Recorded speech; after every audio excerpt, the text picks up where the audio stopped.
Nova lei procura punições mais rígidas para o crime de importunação sexual. Caso de fake news deixa a comunidade escolar de Nova Prata em alerta. Evento em Caxias do Sul busca incentivar mulheres empreendedoras. Tudo isso e muito mais você confere agora no Serra News.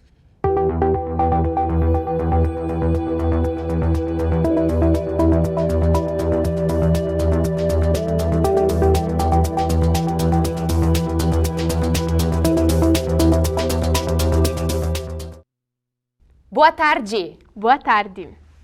Espaços lotados como ônibus e festas são os lugares em que o crime de importunação sexual acontece com maior frequência. Mas, desde setembro do ano passado, essa lei veio para tornar mais rígida as punições para quem comete esse tipo de crime. Colocou a mão e foi subindo a mão e tentando passar, inclusive nas partes mais íntimas do meu corpo. Aí eu peguei e disse, tira a mão daqui. Aí ele disse assim, eu sei que tu quer. Beijos roubados, toques indesejados, encoxadas e até mesmo ejaculações. Esses são alguns atos que desde o ano passado se enquadram como importunação sexual. Agora, quem comete esse tipo de crime pode ficar até 5 anos na cadeia. No caso da importunação sexual, sim, agora é passível de fazer um auto de prisão em flagrante e a autoridade policial não consegue mais arbitrar fiança, porque a pena máxima é 5 anos. Então, dessa forma, a pessoa vai ser autuada e vai ser encaminhada ao presídio. Em Caxias do Sul, desde a aprovação da lei, 10 casos de importunação foram registrados na Delegacia da Mulher, 8 deles somente este ano. A pessoa que é vítima dessa atitude, chamar a ajuda de pessoas próximas, ou daqui a pouco chamar a atenção para tentar conter essa pessoa e até, se for o caso, testemunhem o que presenciaram. Uma mulher que prefere não se identificar conta que sofreu importunação sexual durante uma viagem de ônibus entre as cidades de Tapejara e Caxias do Sul. Na época, ela tinha apenas 13 anos. Sim, fiquei com medo de sair de novo, de viajar sozinha. Hoje em dia eu não saio sozinha. Mas é bom para as pessoas saberem que em momentos dessa o que elas podem fazer. Porque a gente, quando é criança, tu não tem a mínima noção da maldade das pessoas. O número de casos envolvendo menores de idade não foram divulgados. A Delegacia de Proteção à Criança e ao Adolescente informou que somente depois da finalização dos inquéritos, os casos podem ser considerados verídicos e enquadrados como crime. No final de março, em Nova Prata, circularam boatos e falsas mensagens na internet, falando que aconteceria um massacre nas escolas da cidade.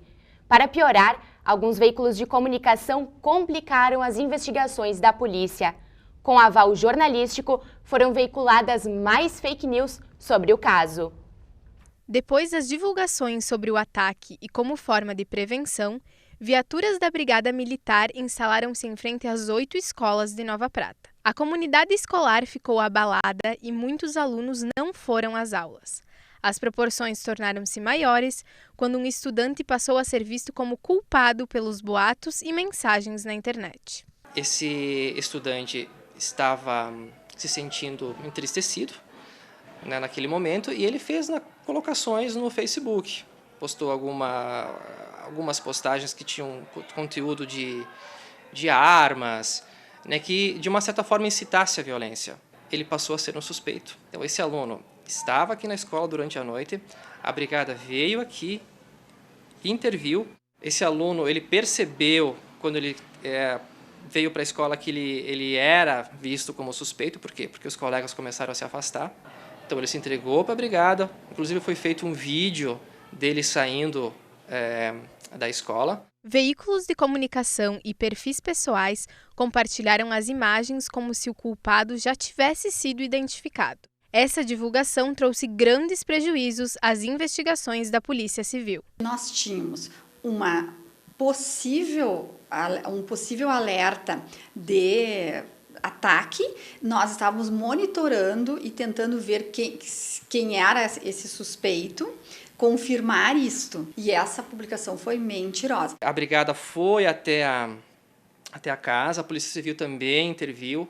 Aí pegaram um aparelho celular, o computador pessoal também, fizeram toda uma investigação e viram que não tinha absolutamente nada a ver o nome dele com esse suposto ataque. E realmente foi uma grande fake news. Ele foi eliminado da investigação, só que o vulto que tomou essa colocação dele e disponibilização para se dizer não, eu não sou o autor, em que pese eu tenha um perfil parecido, foi super nocivo para ele. Inclusive, ele agora, conversamos assim, através do advogado, tem a intenção de processar e verificar, e nós investigaríamos quem são as pessoas que fizeram essas postagens.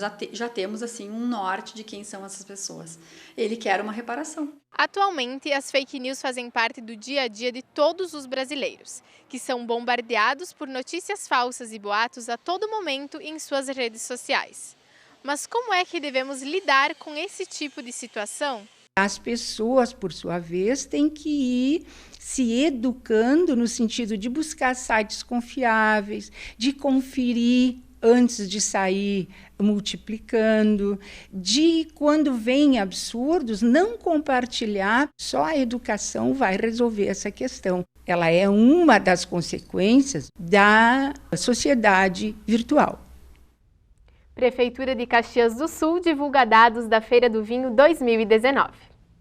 Cerca de 20 mil pessoas visitaram a feira na Praça Dante Alighieri durante os dias 7, 8 e 9 de junho. A Feira do Vinho divulga a produção local. Durante o evento, foram vendidos 18 mil litros de vinho, suco e espumantes. Além de mobilizar os já amantes das bebidas, a feira é a oportunidade para que os produtores conquistem um novo público. O momento também serve para a divulgação dos roteiros turísticos do município. A Feira do Vinho é promovida pela Secretaria de Turismo em parceria com a Rede de Vinícolas de Caxias do Sul. Você já ouviu falar do esporte futevôlei? Então, é a junção de duas modalidades muito conhecidas, o vôlei e o futebol. Em Caxias do Sul, a prática desse esporte vem crescendo muito nos últimos anos, não só como exercício físico, mas também como uma oportunidade de negócios. Quem disse que o futevôlei é praticado só na praia? O brasileiro sempre dá o seu jeitinho. E na Serra Gaúcha, mesmo com um clima bem gelado, isso não foi diferente. As quadras de areia fechadas solucionaram o problema. A partir dessa ideia, Felipe viu uma grande oportunidade de negócio e implantou a primeira quadra de areia indoor de Caxias do Sul. Enfim, não tinha onde jogar e eu fiquei pensando, onde é que a gente poderia fazer uma locação do espaço para ir ali jogar aquela bolinha, praticar. Pesquisei fora daqui, fora do estado, e vi que sim, isso já existia, isso estava crescendo justamente com o esporte, que é um esporte que cada vez cresce mais e em breve, inclusive, vai se tornar um esporte olímpico. Mas para jogar, não é bem assim. É preciso muita habilidade, adquirida com bastante treino e dedicação. Por isso, o papel do treinador é essencial nesse processo. A questão técnica e teórica é muito importante para que a gente forme cidadãos também e, com certeza, novos atletas que queiram praticar, eles vão estar num ambiente bom, né? Um ambiente agradável. A mulher já conquistou seu espaço em vários esportes. No futebol, quem não lembra da Marta? Mas quando o assunto é futevôlei, essa participação ainda é pequena. É que existe uma barreira quando o assunto é a bola dentro das 4 linhas. As mulheres, elas estão muito naquele pensamento, a mulher é mais fraca que o homem, não vai conseguir dar uma bola forte que nem o homem dá. E, na verdade, a gente sabe que não é assim, é questão de treino, não é questão de gênero, né, e sexo. É sempre necessário refletir sobre as dificuldades e as experiências vividas ao longo da trajetória feminina. Foi pensando nisso que o evento Minas de Propósito realizou a sua primeira edição em Caxias do Sul. O evento está na 5ª edição e traz palestras sobre empoderamento e propósito. A entusiasta de inovação, Graziela Tesser, é a primeira palestrante. Segundo o Sebrae, a presença feminina nessa área caiu 19% em 2015. Eu acredito muito na mulher e na capacidade da mulher de estar no mercado de trabalho. Quando a gente tem um ideal, tem um propósito, a gente passa por essas dificuldades. Eu acho que é só um orgulho, na verdade, de conseguir mostrar trabalho e competência dentro da área que eu procuro me dedicar. E aí, todo o resto vem, né? Toda essa vontade de fazer acontecer, o superar desafios. E eu tenho visto cada vez mais mulheres mulheres compartilhando desse desejo. O Minas de Propósito é um coletivo formado em 2018 por 4 profissionais.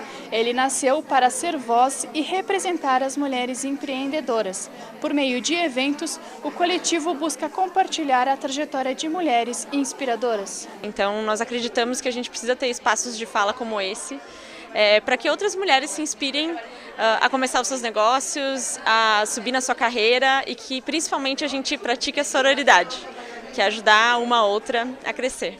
Segundo o monitoramento de empreendedorismo global, as mulheres são gestoras de 51% das empresas no Brasil, um número que cresce ainda mais a cada ano, apesar das dificuldades. E o inverno já causa efeitos aqui na Serra. Vamos ao vivo com a repórter Letícia Krelin, diretamente do centro de Caxias do Sul, para saber qual é a previsão do tempo para os próximos dias. Boa tarde, Letícia. Conta pra gente como tá aí na rua, muito frio? Boa tarde, Dani, Isa, boa tarde, pessoal aí de casa. Hoje eu trago uma previsão que não se vê muitas vezes por ano, não. Na madrugada dessa sexta, nós temos condições para neve aqui na Serra Gaúcha, mais especificamente nos municípios de São Francisco de Paula, Gramado e Canela. Isso significa que a gente vai ter bastante umidade por lá e também muito frio. Essas condições elas são necessárias para que o fenômeno aconteça. As temperaturas mínimas ficam em torno de -3 graus, mas com sensação térmica de até -10. Aqui em Caxias, Bento e Veranópolis, as temperaturas ficam em torno de 2 graus, mas com sensação térmica de até -4. E eu tenho um convite super legal para você aí de casa. Se você estiver nessa região onde a neve provavelmente vai chegar, tire uma foto bem bonita e envia para o nosso e-mail ou pelo WhatsApp que estão aparecendo aí na tela para vocês.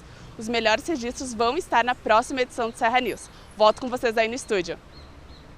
A campanha do agasalho desse ano em Bento Gonçalves já arrecadou mais de 18 mil peças.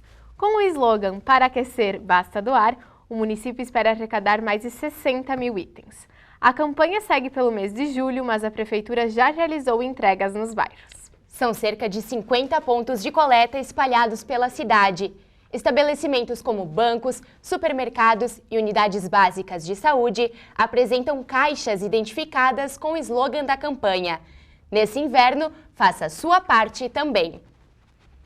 A regulamentação do queijo serrano é tema de debate em São Francisco de Paula. Museu da Serra Gaúcha busca novo público. Você conhece o termo bebê arco-íris? Logo depois do intervalo, você descobre sobre esses bebês e muito mais. O Serra News volta já!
Resgate da cultura. Com 44 anos de história, um dos museus mais importantes do estado tem procurado métodos inovadores para atrair seu público. Exposições de fotógrafos famosos, personalidades da cidade, itens históricos da Serra. Estes são alguns dos elementos presentes no Museu do Imigrante de Bento Gonçalves. Apesar da grande importância para o município, o museu tem buscado se reinventar. A Noite no Museu é uma dessas ações que tem dado certo. A gente tem focado em trazer novos públicos para o museu, tá? E também fazer com que a comunidade se aproprie mais da instituição. O ano passado nós fizemos Noites no Museu, né? Então, que é um programa que tem a ideia justamente de abrir o museu em horários diferentes, né? Ou seja, do habitual. E à noite, então, a gente atingiria um outro público. Além das visitas guiadas por historiadores, o museu oferece oficinas de restauração do acervo. Estudantes da rede superior de ensino recebem a oportunidade de estagiar e realizar projetos que podem ser trabalhados na universidade. O estágio aqui no museu ele permite, principalmente para as pessoas que fazem licenciatura, a oportunidade de trabalhar com pesquisa e trabalhar com patrimônio, que são áreas que a gente não estuda tanto na graduação. O número de visitantes do museu aumentou quase 46% em 2018. Esse aumento se deve às atividades desenvolvidas pela equipe. Mas para as ações poderem continuar, o poder público também precisa participar. Nós temos valores que são garantidos por lei no nosso Fundo Municipal de Cultura. Esses recursos saem direto do caixa da administração pública e eles são baseados em URMs, né, que são as nossas unidades de valor. Em São Francisco de Paula, foi implantada a legalização do queijo artesanal serrano, mas alguns produtores ainda se opõem a essa formalização.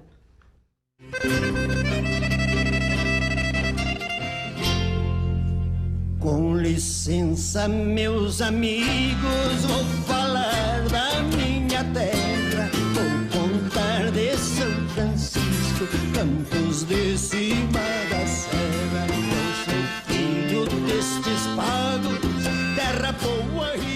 Nos campos de cima da serra fica localizada a cidade de São Francisco de Paula. São Chico, como é chamada, tem como tradição produzir o queijo artesanal serrano.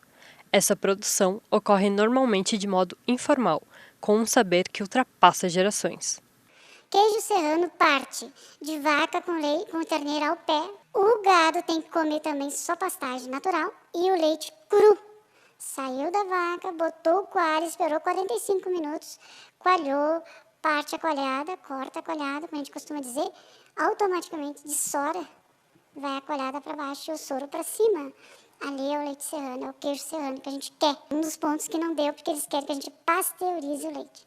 Para manter essa forma artesanal de fazer o queijo serrano, é necessário legalizar a queijeira.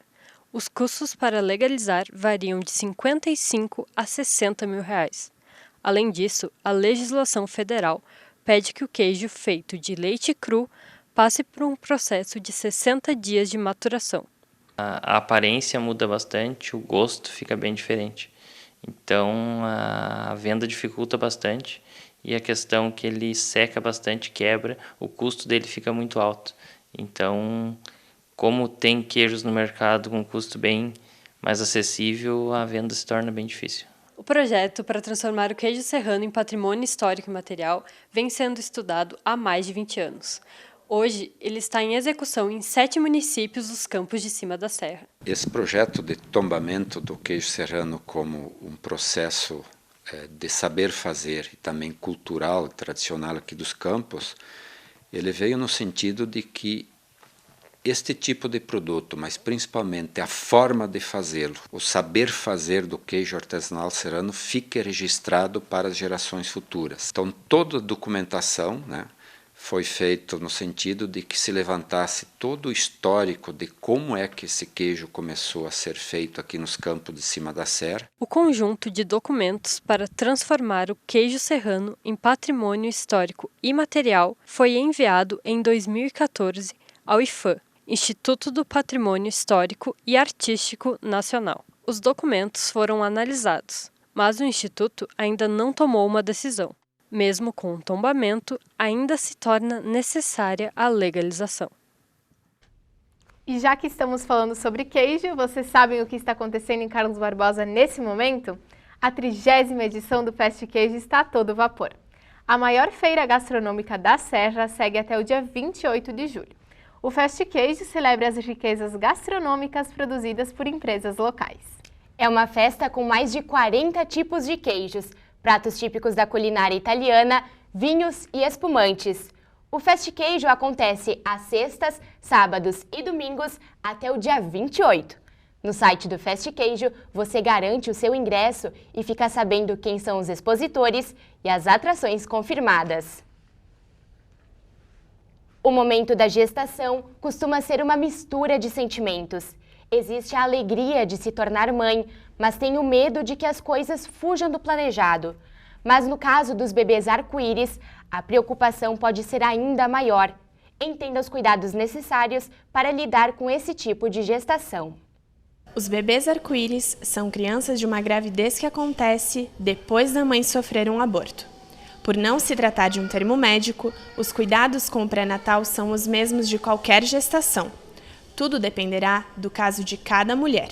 Esses bebês são muito esperados, então a gente tem que prestar muita atenção para poder captar essa ansiedade, para ela não se tornar uma doença durante a gestação. Ter um bebê pode ser a realização de um sonho, e lidar com essa perda é um momento difícil para as mães. No momento que a gente descobriu a gravidez, 2, 3 semanas depois a gente foi fazer o primeiro exame e foi aí que a gente já viu que não tinha os batimentos, né? Mas estava tudo certo, então a gente podia já tentar, e para nós foi uma alegria e também já de novo uma preocupação pela primeira perda. A ideia do termo arco-íris é remeter ao fenômeno que nasce depois de uma tempestade. Mesmo sendo uma boa notícia, é importante que a mãe tenha um acompanhamento psicológico e fale sobre o que passou, para conseguir desvincular a dor da perda anterior à nova gestação. Uma pessoa que passa por uma perda assim, tão significativa, que seria importante ela poder estar fazendo,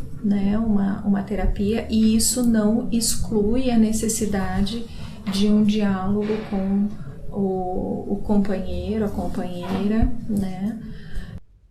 Você sabia que a adoção não é a única forma de ajudar crianças e adolescentes que vivem em abrigos?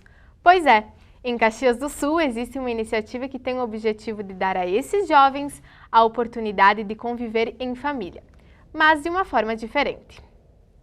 O convívio familiar é essencial para o desenvolvimento psicológico e emocional, principalmente na infância. Muitas crianças e adolescentes não recebem os cuidados necessários em casa e são encaminhados para os serviços de acolhimento. Em Caxias do Sul, existem mais de 190 crianças e adolescentes em casas-lares e abrigos do município. Eles ficam sob tutela da Justiça até que seja decidido se poderão retornar à família de origem ou se serão encaminhadas para a adoção.